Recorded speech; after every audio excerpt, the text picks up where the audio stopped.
So before I got into a bit of green laning, I thought I was the only one that didn't really understand the laws of the lanes and the rules. So I jumped online, I had a look through some of the comment sections, and it seems like I wasn't the only one.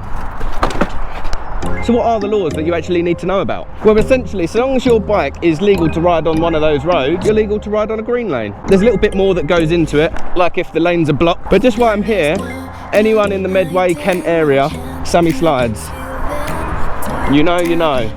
It's quite nostalgic for me because this is the first motocross track that I rode since having my operation. Right, let's get this warmed up. I'll get my kit together and we'll go for a ride. Oh, it feels nice to be out. It's been a couple of weeks since I've been on the bike, so I'm quite looking forward just to focus on what I'm doing, get a bit of fresh air and enjoy some of my own company because I've got no friends. So the legal wording for green laning is simply a byway. There's two main types of byways. The only one that we really care about is boat byway open to all traffic. The other one's called the restricted byway, but we don't really care about that. All you need to know is that you can't ride on them. So when you're doing your research and you're planning your routes of where you want to go each weekend, just make sure that you're looking out for boats, byway open to all traffic, or the little green symbol that looks like a plus if you're looking through the maps.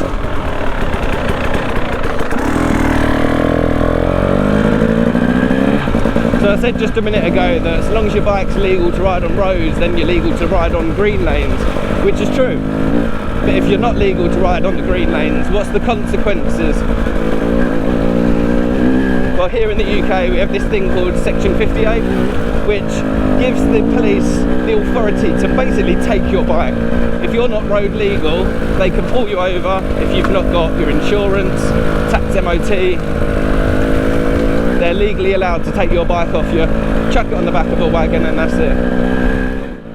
I just mentioned a few different things that your bike's got to have, obviously to be road legal, green lane legal, but sometimes just having an MOT isn't good enough, and this is where the maintenance of your bike comes into it. If your tyre was just legal when you got the MOT, that's great, but a few months down the line it might not be legal now, so just make sure that before you're going out, yeah, you're legal, you've got the right documentation, but your bike's actually ready to ride, because the last thing we want to do is lose these things. So I'm part of a few Facebook groups, all to do with green laning. It's not just to do with biking, it's got 4x4s on there as well. But there's been a lot of posts lately saying that the police are out riding the lanes, waiting at each end of the lane just to kind of just to catch people out, really. Now I don't know whether this is just a ploy to get a bit of money out of the system. Thank you, mate. One of the things that they say they're looking out for is stolen bikes. Now I've had bikes stolen in the past, okay, it's not very nice, and whether they're actually coming across any of these stolen bikes and whether they make it back to their owners or not, I don't know, but it would be nice to think that they're out there catching these people that are nicking the bikes. But to be honest, how often are these people that are stealing bikes coming out green laning? I highly doubt it. You alright, mate? Yeah, mate. How you getting on? There's more behind me. Yeah, that's right. There's a horse just coming down there. I thought I'd give you a shout and let you know, yeah. Oh, shit. That's right. What, is the horse walking this way? Yeah. I'll get this lot to stay here then. Yeah. Right. Yeah, right. Have a good one, boys. Right, mate. Have a good one, yeah? Enjoy. Everyone's out and about today. So in some of my previous videos you would have seen that there's a few lanes around where I live that are blocked up from... Oh, that was close. I nearly came off there and just jarred my hip a little bit. Oh, fuck. Anyway, some of the lanes we've come across, they've been blocked up by logs, fallen trees, and there's a few laws around this that you do need to know, really. This one's more for people that are blocking the lanes, but if you ever catch somebody that's putting wire or logs across the lanes to stop people do it, it's illegal. They're not allowed to do it. It's blocking a highway.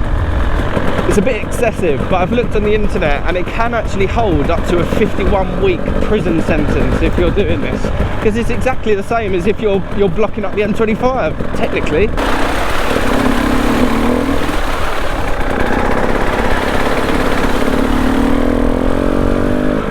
Well, that was fun.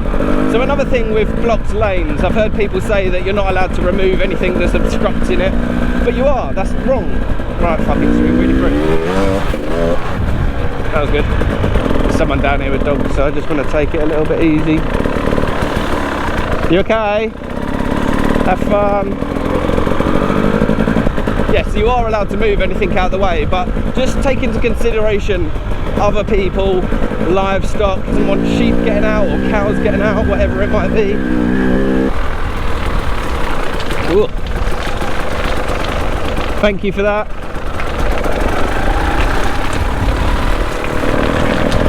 So I'm talking about blocked lanes, but the wording they use is obstructions, and they class a few different things as obstructions. Obviously fallen over trees, we've spoken about that, but they talk about gates and fences. They're obstructions, they're in place on purpose. You are allowed to open and close. There are specific ones that you cannot, but you will see signs above saying the dates that you're allowed to use these lanes and the dates that the fences are unlocked, basically. Another obstruction that they mention is warning signs.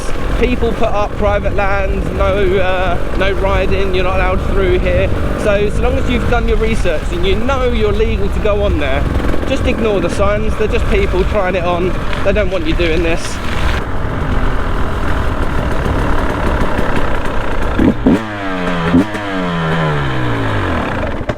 Hello? Hello? You alright?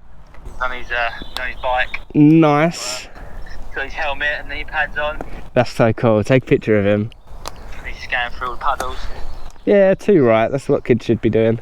Whenever I have to go through a lane that literally rides through a courtyard of someone's farm, you feel a little bit awkward because it is their land. You're basically riding through their garden. You're legally allowed to do it, but it is a bit strange. And if there are gates or fences at the end of the farms, just make sure you're closing them. That's all they ask.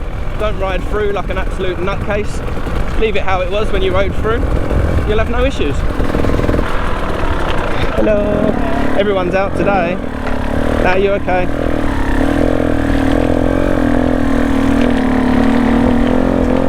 Actually, weren't too keen on the bikes, but at least the parents understood. We're all here to have a bit of fun in the mud.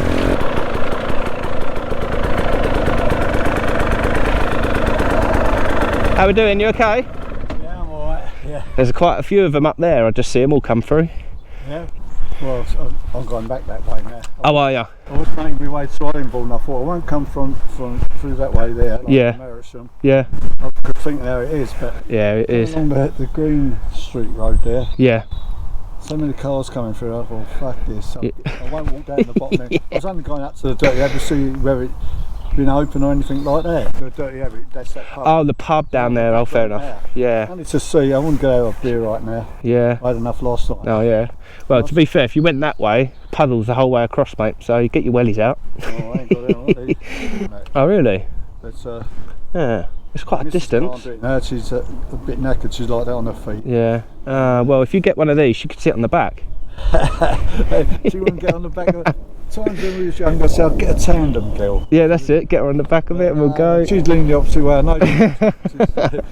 She's on that side. Yeah. The daughter's invited us to lunch there, so. Oh, nice. Got a bit of food waiting for you. Yeah, yeah. Oh, brilliant. Beer or two. Yeah, why not? Eh? It's the weekend. You got to have a beer. Course, yeah. Well, mind you, we Yeah, well, I have to carry on working, so it is what it is. I can't keep up with them nowadays. Have a good one, mate. Yeah, so. Well, he was a nice man. I just want to talk about number plates when green laning. We all see the enduro bikes out there with the tiny little number plates on there.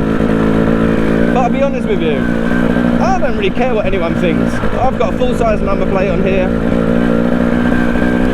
It's big and bulky. It's a little bit annoying, but I want to keep my bike.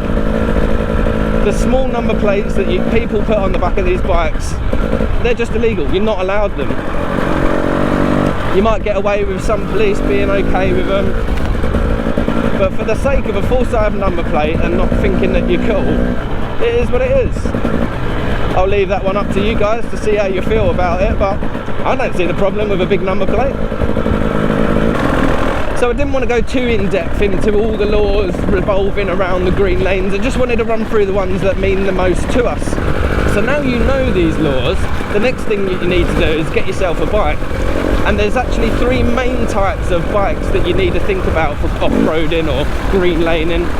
So in this video, I run through the 3 main bike types and talk about a few different bikes within those bike types. So take a look, let us know what one you buy, and I'll see you in the next video.